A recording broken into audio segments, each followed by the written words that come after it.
Friends, welcome to Shreyas tech Telugu. Friends, ఈ రోజు ఈ వీడియోలో మీకు పీతల కూర అంటే మన తెలంగాణ భాషలో ఎండ్రికాయల కూర ఎలా వండాలో కరెక్ట్ పద్ధతులు చెప్తాను. స్టెప్ బై స్టెప్ లాస్ట్ వరకు అయితే చూడండి, ఓకేనా? ఈ కడాయిలో ఆయిల్ అయితే పోసుకోండి. ఆయిల్ పోసుకున్న తర్వాత వేడైన తర్వాత ఫస్ట్ చాలా మంది వేరే ఉల్లిగడ్డలు అవి వేస్తారు, మిరపకాయలు వేయండి.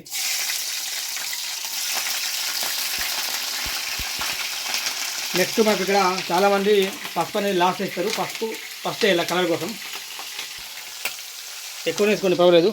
ఇక్కడ వెల్లుల్లి ఉంటుంది కదా, ఇది వేసుకోవాలా. తర్వాత ఉల్లిగడ్డ దంచింది వేసుకోవాలా. కలుపుకున్న తర్వాత దీంట్లో మనము బగారాకు, బండ పువ్వు, దాల్చిన చెక్క అన్నీ మొత్తం వేసుకోవాలా. వేసుకొని మంచిగా కలుపుకోవాలా. లవంగాలు, యాలకులు రెండు మంచిగా దంచిన ఈ యొక్క పౌడర్ని అయితే మనం ఇందులో వేసుకోవాలా. దీంతో మనకు సర్ది, దగ్గు, జ్వరం ఉన్నా కానీ మొత్తం పారిపిస్తుంది అన్నమాట. మంచిగా ఇవి 8 దంచి మంచిగా అయితే వేసుకోండి. ఇందులో వేసుకున్న తర్వాత కలుపుకోండి.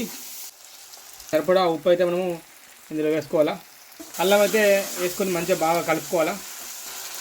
కలుపుకున్న తర్వాత దీంట్లో మనము ఎండ్రికాయలు అంటాం కదా, దీన్ని మంచిగా కలుపుకొని ఉప్పు పెట్టి కడిగి మిక్స్ చేసిన ఈ యొక్క పీతల్ని మనం ఇందులో వేసుకోవాలా. ఇప్పుడే వేసుకోవాలి, ఏం కాదు. దీనికి మసాలా అనేది మంచిగా బాగా పాటి లోపలికి వెళ్ళేసి మంచిగా టేస్ట్ కూడా చాలా అంటే చాలా సూపర్ అయితే వస్తుంది అన్నమాట. ఇది వేసుకోవాలా.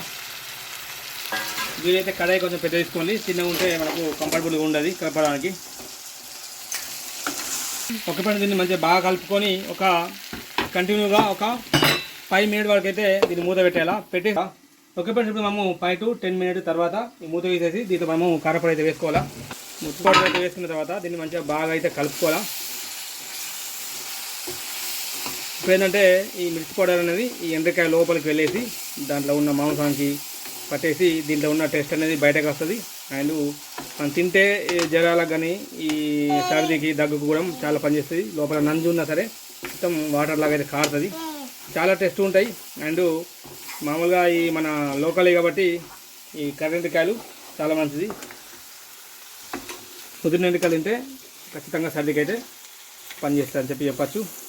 అండ్ మిర్చి పౌడర్ వేసిన తర్వాత కూడా మిర్చి పౌడర్ కలర్ రావడానికి, దీని యొక్క టేస్ట్ పోకపోకుండా మంచిగా పట్టడానికి ఒక 2-3 మినిట్ అయితే మనం దీన్ని మూత అయితే పెట్టాలి. మళ్ళీ మూత పెడితే ఏంటంటే మిర్చి కలర్ వచ్చేసి మంచిగా పడుతుంది. సిమ్లో పెట్టేసి ఇంకంటే ఒక 5 to 6 మినిట్ అయితే ఓకే. 5 మినిట్ తర్వాత మిర్చి చేసిన తర్వాత తీయాలి. దీన్ని తీస్తే ఈ విధంగా అయితే అవుతుంది సింపుల్గా. ఇప్పుడు మనం ఏంటి పులుసు కూడా తాగినా కానీ సరి తక్కువ అవుతుంది, పర్వాలేదు. ఎక్కువ పోసుకున్న తర్వాత దీంట్లో ఒక వీలైతే ఒక 2-3 మినిట్ ఆగేసి దీంట్లో మసాలా పౌడర్ ఉంటుంది కదా, మసాలా పౌడర్ అయితే చల్లుకోండి, కలుపుకోవాలన్నమాట. కుడకపొడి మసాలా వేసుకున్న తర్వాత 10 మినిట్స్ ఉడికించుకొని కొత్తిమీర వేసుకొని దించుకోవడమే.